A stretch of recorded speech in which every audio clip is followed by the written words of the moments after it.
Bonjour les amis, j'espère que vous allez bien. Dans cette vidéo, aujourd'hui, je vous parle de Peaky Blinders, l'Immortel, le film sur Netflix qui vient de sortir. Dans une première partie, j'aborderai le sujet sans aucun spoiler, puis je vous préviendrai quand, plus tard dans la vidéo, je parlerai du scénario du film avec des spoilers bien entendu. Tout d'abord, pourquoi est-ce que j'apprécie beaucoup la série Peaky Blinders? Pour une multitude de raisons. Tout d'abord, l'ambiance industrielle des années 20 à Birmingham en Angleterre. On est dans une ambiance très industrielle avec des entrepôts, avec des docks, et ça plante un décor qui est vraiment très intéressant. Deuxièmement, il y a une ambiance de gang et une violence âpre qui franchement est très intrigante et qui happe le spectateur. Ça aussi c'est un point que j'apprécie beaucoup. Ensuite, les costumes sont très stylés. Il y a un vrai travail qui a été fait sur la garde-robe, que ce soit leurs casquettes avec donc les lames de rasoir, mais aussi les costumes. Tous les personnages sont très stylés et il y a vraiment un travail qui est super à ce niveau-là. Ensuite, on peut parler également de la superbe photographie. Il y a une photographie sépia qui retrace et retranscrit très bien cette époque des années 20 entre la Première et la Deuxième Guerre mondiale.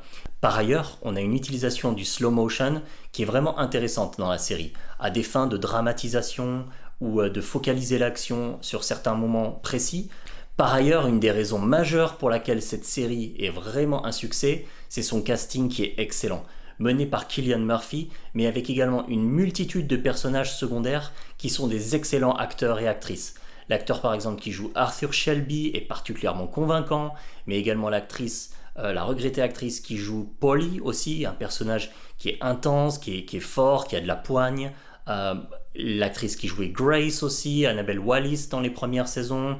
On peut également parler de Sam Neill dans le rôle du policier lors des premières saisons également, mais aussi Luca Changretta qui est joué par Adrian Brody, ainsi qu'Alfie Solomons qui est joué aussi par Tom Hardy. Donc on a vraiment toute une galerie de portraits et de personnages qui sont hauts en couleur, qui ont de la poigne, qui sont intéressants, qui sont originaux, qui sont bien écrits, et c'est également vraiment un des points principaux de réussite de la série.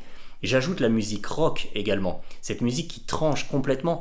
C'est une musique qui va apporter une signature immédiatement identifiable par rapport à la série et qui va contraster fortement avec l'époque. Le scénario est aussi captivant puisqu'il mêle convalescence meurtrie de la Première Guerre mondiale, héritage et origine gypsy des personnages, histoire d'amour de Thomas Shelby, mais également combat de gang et progressivement aussi influence du nazisme et des fascismes à travers l'Europe et aussi des échos politiques, en particulier sur les dernières saisons, sur la saison 5 par exemple. Pour l'ensemble de ces raisons, j'ai kiffé Peaky Blinders et c'est une série qui s'est vraiment imposée comme une des meilleures références et une des séries les plus qualitatives des 10 à 15 dernières années. Cependant, ceci étant dit, le film Peaky Blinders l'Immortel est à mon sens une vraie déception. C'est un film qui vient à un moment important sur Netflix, puisqu'il vient ponctuer le cycle qu'on avait des saisons précédentes de la série. Mais pour de nombreuses raisons, à travers lesquelles je vais aller maintenant, et les spoilers débutent dès maintenant, on est face à une vraie déception. Tout d'abord, le titre. Pourquoi l'Immortel ? Alors que premièrement, Thomas Shelby, eh bien, il va mourir, donc je ne comprends pas pourquoi l'Immortel. Et deuxièmement, il avait quitté Birmingham pour complètement disparaître, et tout le monde semble l'avoir oublié quand il revient dans la ville. Donc à nouveau, le titre interroge, et pour moi, il n'est pas bien choisi. Vraiment, ça ne fait pas sens. Ensuite, un aspect qui est plutôt réussi. Au début du film, on a Tommy Shelby qui est parti, qui était en exode psychologique et physique, qui est parti vraiment en retraite à la campagne suite aux événements de la dernière saison. On comprend qu'il est en dépression, qu'il est mal. On nous présente de longues scènes par rapport à ça. Bien entendu, Cillian Murphy est un excellent acteur. Donc cette partie-là, elle fonctionne plutôt bien à mon sens. Un deuxième point qui fonctionne, c'est le scénario, qui est franchement intriguant. C'est-à-dire qu'on est arrivé au début de la Seconde Guerre mondiale et on a l'Allemagne nazie qui bombarde Londres et Birmingham, détruisant d'ailleurs complètement un entrepôt de munitions et d'armes à Birmingham, l'Allemagne nazie qui propose un deal aux gangs locaux, y compris les Peaky Blinders, pour accepter de faire un pacte avec eux et amener dans l'économie anglaise des millions de pounds qui sont factices pour venir couler l'économie par le phénomène de l'hyperinflation. Je trouve le scénario et l'idée à la fois originale et intéressante. Mais là est un des problèmes majeurs du film. Le format d'1h45 seulement ne laisse pas suffisamment de temps au scénario pour se développer, pour respirer. C'est beaucoup trop condensé. Et je vous donne un exemple. Le scénario et le film en 1h45 va comprendre l'exode de Tommy dans un premier temps, puis l'ascension de Duke en parallèle à Birmingham, l'attaque des nazis sur Londres, puis le retour de Tommy ensuite qui nous est présenté. Enfin, les discussions avec Ada et la sœur de Zelda, la mise au point de la stratégie finale et du plan de victoire, et enfin la résolution finale avec le vilain qui est vaincu. C'est beaucoup trop en 1h45. À mon avis, 2h30 aurait été un minimum pour nous présenter l'ensemble de ces événements et de ces péripéties.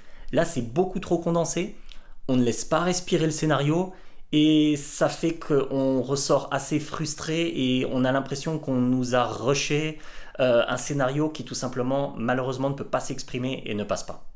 Un autre problème, à mon point de vue, c'est le personnage de Rebecca Ferguson, qui est une excellente actrice par ailleurs. Dans Silo, dans Mission Impossible, dans de nombreux films, c'est une excellente actrice.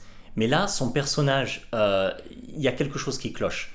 L'héritage gypsy et les origines gypsy des personnages, qui est d'ailleurs leur première langue, c'est une vraie force, c'est un vrai atout dans Peaky Blinders.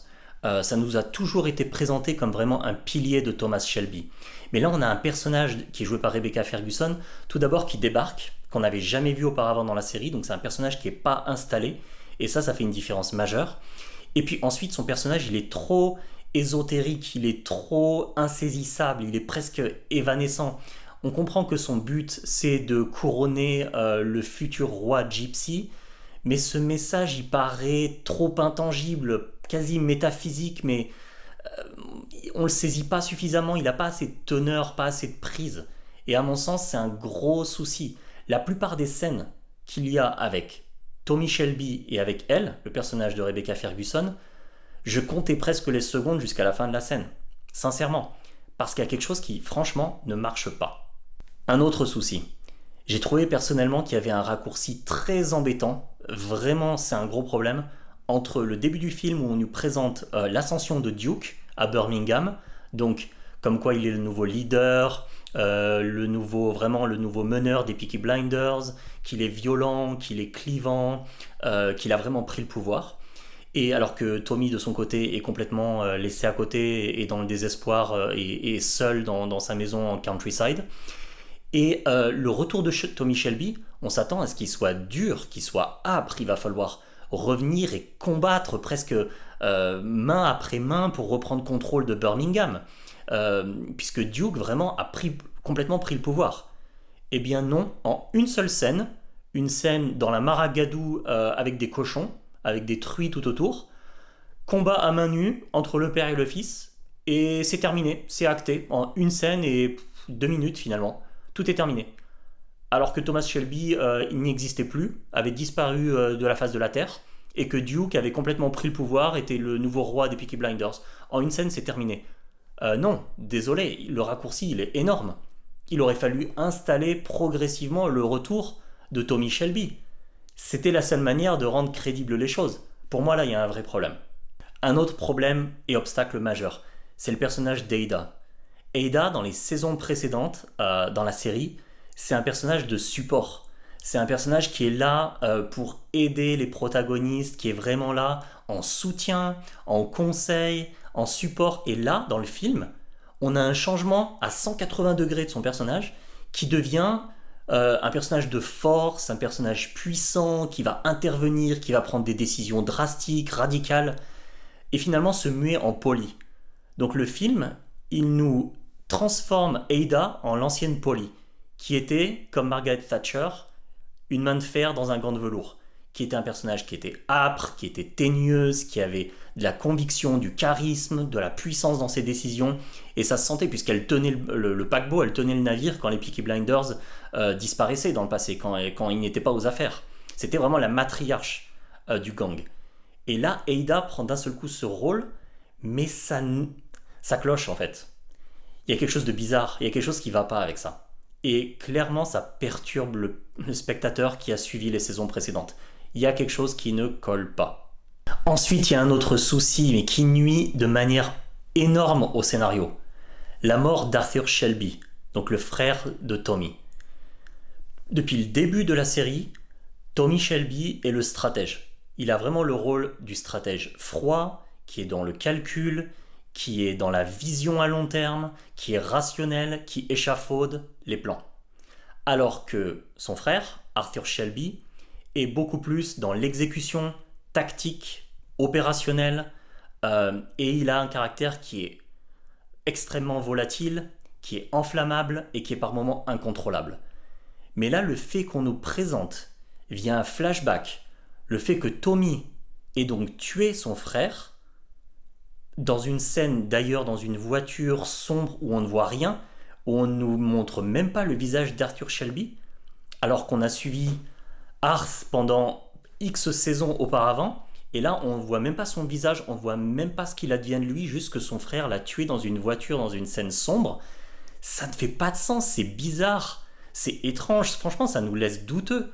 Pourquoi est-ce qu'il aurait fait ça? Soi-disant il en aurait eu marre, il aurait décidé donc de sacrifier son frère, de mettre fin à leur rivalité, à leur tension entre deux, mais ça colle pas.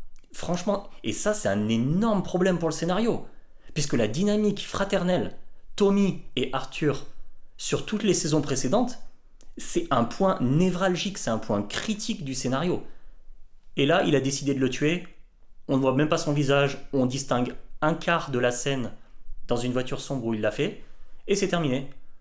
Voilà ce qui s'est passé, voilà ce qu'on présente aux téléspectateurs. Ça ne va pas. Franchement, ça va pas. Ensuite, le scénario de manière générale de ce film, avec le personnage du nazi et de la personne qui va aider les nazis, qui est joué par Tim Roth, acteur qui a joué dans X films de Tarantino et qui est très bon, c'est pas le souci. D'ailleurs, il n'est pas mauvais du tout dans le film. J'apprécie beaucoup d'ailleurs cet acteur Tim Roth, mais le scénario, il est quand même assez bateau et assez basique. Il est le méchant, on va aller à travers quelques scènes et éléments modificateurs et péripéties, et puis au final, eh bien, il meurt. À la fin, il est vaincu, évidemment, il est tué. Bon, ça manque un peu d'imagination. Le scénario aurait pu quand même être un petit peu plus complexe, élaboré, peut-être respecter notre intelligence, si je pousse un peu les choses, et aller un petit peu plus loin. Franchement, ça aurait été appréciable. Par ailleurs, la scène de fin entre Tommy et Duke représente aussi une déception. S'il y avait eu un tournant où Tommy aurait tué Duke, parce qu'il aurait estimé qu'au final Duke était trop déviant, clivant, mauvais dans le fond, et qu'il fallait y mettre un terme assez rapidement. Là, il y aurait eu un choix moral particulier qui aurait été fait par Tommy, et ça représenterait une fin originale et intéressante d'un point de vue scénaristique. Et la manière dont la scène est filmée, avec leurs deux corps qui sont par terre et un coup de feu qui est tiré, mais l'angle de la caméra qui nous laisse deviner, qui nous montre pas qui a tiré le coup de feu, nous laisse supposer et entendre, et probablement franchement interpréter, que c'est Tommy qui a tiré, ou Duke en tout cas, qui est touché et qui va mourir. C'est clairement ce que la scène laisse à entendre et interpréter. Mais non, c'est Tommy qui a été touché, c'est Tommy qui prend une balle et qui va mourir. C'est assez décevant, c'est prévisible et décevant comme mort. D'ailleurs, selon toute vraisemblance, Tommy aurait déjà dû être mort lors de la précédente saison. C'est une erreur très probablement de l'avoir laissé en vie pour ce film, puisque lors de la dernière saison, il était lessivé, il était au bout de sa ligne, au bout de son histoire personnelle, il aurait été vraiment meilleur de le laisser partir à ce moment-là. Là, on a l'impression d'une extension de quelque chose qui a été ajouté, qui est additionnel, qui est un peu forcé, franchement, d'un point de vue du scénario. Et cette résolution finale et le fait qu'il meure tué par Duke, je trouve que c'est vraiment pas idéal. Je trouve qu'il y a vraiment quelque chose de bancal, presque de l'ordre du désordre, et qui fonctionne pas. En résumé de tout ce que je viens de parcourir, ce film est une vraie déception à mon avis. Bien que Steven Knight soit toujours aux manettes, Steven Knight qui est le créateur, producteur, réalisateur, vraiment qui est derrière l'ensemble de l'ADN de la série, il est toujours là, il est toujours aux manettes. Et malheureusement, on est face à un produit, à mon avis, trop condensé, avec beaucoup trop de soucis et de problèmes scénaristiques, surtout scénaristiques, concernant des personnages clés, qui font que vraiment ça tombe à plat. Remarquez d'ailleurs que Peaky Blinders est loin de s'arrêter, puisque ça va continuer effectivement sur Netflix, avec probablement 2 nouvelles saisons, qui vont se concentrer sur l'avenir, donc les années 50. On va progresser d'un point de vue chronologique, d'un point de vue du temps.